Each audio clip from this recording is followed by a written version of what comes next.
নমস্কার, কেমন আছেন সবাই? আমি দিয়া, আমার ছোট্ট চ্যানেলে সবাইকে স্বাগত জানাই।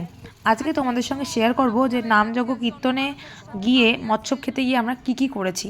এমনকি মিকি মাউসও চড়তে হয়েছে, তাও এই বয়সে। তাহলে চলো ভিডিওটা প্রথম থেকে স্টার্ট করা যাক। সেই দিনকে আমরা গেছিলাম সবাই মিলে আমার জায়ের বাড়ি, মানে যে মামির কথা বলছি ওনার বৌমার বাড়িতে গেছিলাম। তো সেখানে ছিল হচ্ছে কীর্তন মৎসব, মানে মৎসব মিনিংটা আমি এখন অবধি ঠিক বুঝলাম না। তাও তুমি যারা যারা জানো তারা আমাকে প্লিজ একটু জানিও যে মৎসব মিনিংটা কী। আর দেখো বলতে বলতে পৌঁছে গেছি, বেশি একটা দূরত্ব ছিল না, মোটামুটি 20 মিনিটের রাস্তা ছিল। আর গিয়ে দেখি তখনও কীর্তন চলছে। কীর্তনের পরে ওরা বেরোবে হচ্ছে আবির খেলতে, নগর ঘুরতে। তো সেটাতে আমরা যেতে পারিনি, যেতে চাইনি, কারণ হচ্ছে আবির মাখা, আবার স্নান করতে হবে, সেজন্য আমরা যাইনি। ওরাই গেছিলো। সেটা দেখে বোঝাই যাচ্ছে যে ওরা কত সুন্দর আনন্দ করতে বেরিয়েছিল, কিন্তু আমরা যেতে পারিনি। বৌদিও যায়নি, মানে আমাদের যা তিনিও যায়নি। আর ওখানে বসেছিল হচ্ছে ট্যাম্পলিং, তার সাথে ছিল মিকি মাউস। ছোটো থেকে কোনোদিন আমরা মিকি মাউসে চড়িনি আজ অবধি, কিন্তু আজকে মানে যেদিনকে আমি ওখানে গেছিলাম সেদিনকে আমাকে মিকি মাউসে চড়তে হয়েছে। আর সেটাও নিজের ইচ্ছাতে চড়েছি, সেটাও তোমাদের সাথে শেয়ার করবো। উঠতে গিয়ে আরেক বিপদ ঘটেছে আমার সাথে। তো যাই হোক, সেখানে গিয়ে আমরা কিছুক্ষণ ছিলাম, তারপর চলে গেছিলাম খেতে। কারণ আমরা যেহেতু লাঞ্চটা করে যাইনি, ওখানে লাঞ্চ করার কথা ছিল, তাই আমরা ওখানে গিয়ে আগে লাঞ্চটা সেরে নিয়েছি। আর লাঞ্চ সেরে বেরিয়ে পড়েছিলাম একটু ওদের গ্রামটা ঘুরতে, মানে আমার বৌদির গ্রামটা ঘুরতে গেছিলাম। সে গ্রাম ঘুরতে গিয়েও আরেক ঝামেলা। সেখানে এমন একটা কুল গাছ দেখেছে আমার ননদ, সেখান থেকে প্রচুর কুল নিয়েছিল, কুল মাখা বানিয়েছিল। সেটাও তোমাদেরকে দেখাবো। এত টেস্টি যে মানে দেখলেই ইচ্ছা করে কুল মাখা খেতে। আর সেখানে দেখা হয়ে গেছিলো আমার শাশুড়ি মায়ের বোনের সাথে, তার বাড়িতেও আমরা গেছিলাম। খুব তো একটা যাওয়া হয় না ওই সাইডে, আর যখন গেছি তখন তো একবার তার বাড়িতে না গেলে ভালো লাগবে না, তারও মন খারাপ হবে। তো দেখো এই দেখো বাড়ি চলে আসার পরেই শুরু হয়ে গেছে আমার ননদের, আর ননদের সাথে আরেকজন ছিল। এও আছে এক ধরনের আমার ননদ, ননদ বলবো না, ঠিক বোনের মতন।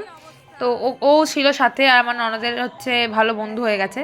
অনেক ছোট, দেখে বোঝা যাবে না। তো যাই হোক, আমার মেয়েকে নিয়ে আর ওর ভাইকে নিয়ে ওরা উঠে পড়েছিল জাম্পিংয়ে। আর এইখানে উঠেও হচ্ছে আরেক ঝামেলা, আমার মেয়ে বিশাল ভয় পেয়েছে, মেয়ে পড়ে গেছিলো। যতই হোক, বড়দের সঙ্গে বাচ্চা কি কখনো পারে? দেখো একবার অবস্থাটা কি হয়েছে।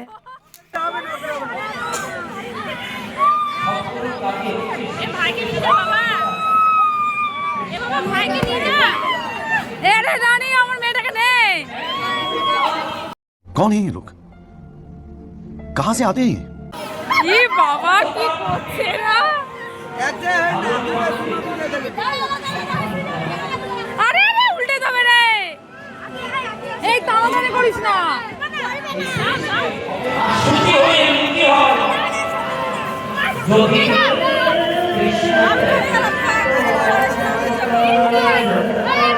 এই উল্টে যাবে, করিস না।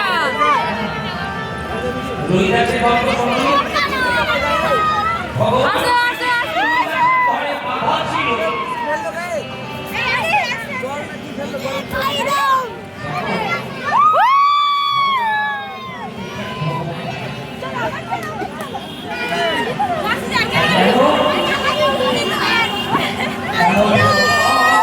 যেহেতু দাদা বৌদি নতুন বিয়ে হয়েছে, 1 বছর হলো, তাই ওদের অ্যালবামটা চলে এসছে, সেখানে অ্যালবামও দেখেছি। আর এই দেখো বলতে বলতে চলে এসছে আমাদের কুল মাখা, মানে দেখেই আমার জিভে জল আসছিল। আর যখন খেয়েছি তখন তো আরও মানে আলাদাই স্বাদ।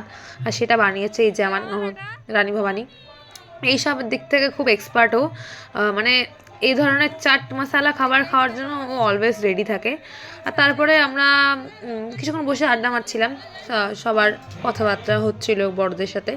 আর তার মাঝখানে আমার মেয়েকে আর একে দেখো, দুজনে ভালো সঙ্গী পেয়ে গেছে, কুকুর তাড়াচ্ছিল, বিড়াল তাড়াচ্ছিল, এই কীর্তি করছিল ওরা। একটু ওরা ওদের মতন আনন্দ করছিল, ওদের ভাষা তো ওরাই ভালো বুঝতে পারবে কি, তাই না?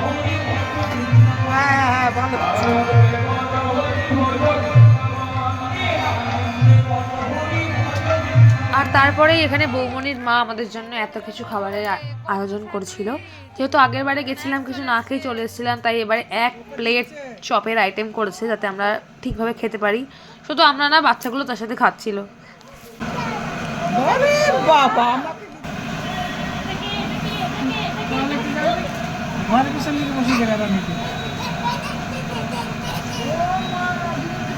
Peekaboo, peekaboo, I see you. প্রায় 7:30 থেকে খাওয়া দাওয়া চালু হয়ে গেছিলো, কিন্তু আমরা যেহেতু বেশি দূরে একটা যাব না, তাই জন্য আমাদের একটু দেরিতেই বসিয়েছিল। মানে আমরা নিজেরাই দেরিতে একটু বসেছিলাম, আমাদের বাড়ির কাছে বলে।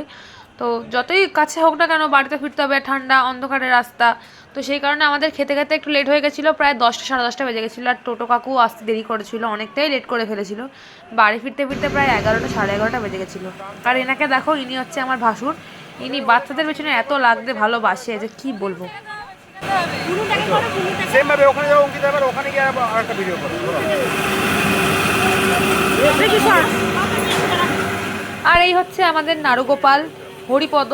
কত যে ওর নাম আছে সেটা গিয়েই বুঝতে পারলাম যে ওর কতগুলো নাম।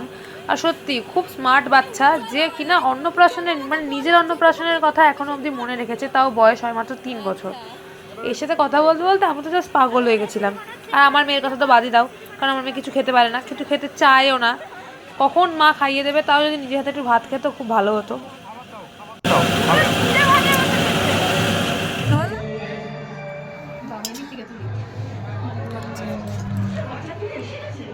হ্যাঁ, ভুলে বন্ধই করে দিয়েছি।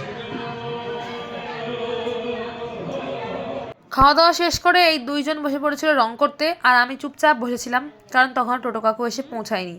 আর সত্যি এই বয়সে এসে আমি যে এরকম মিকি মাউসে চড়তে পারবো, এটাও আমি জানতাম না।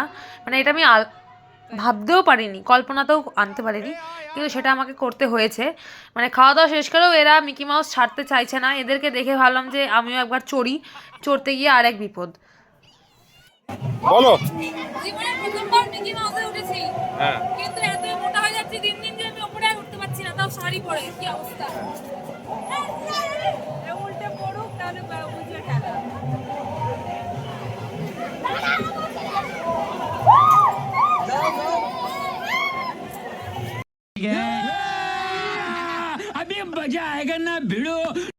হ্যাঁ, জীবনে ফার্স্ট টাইম উঠতে গিয়ে এই অবস্থা। হ্যাঁ, গাছ ভেঙে পড়ে গেছে।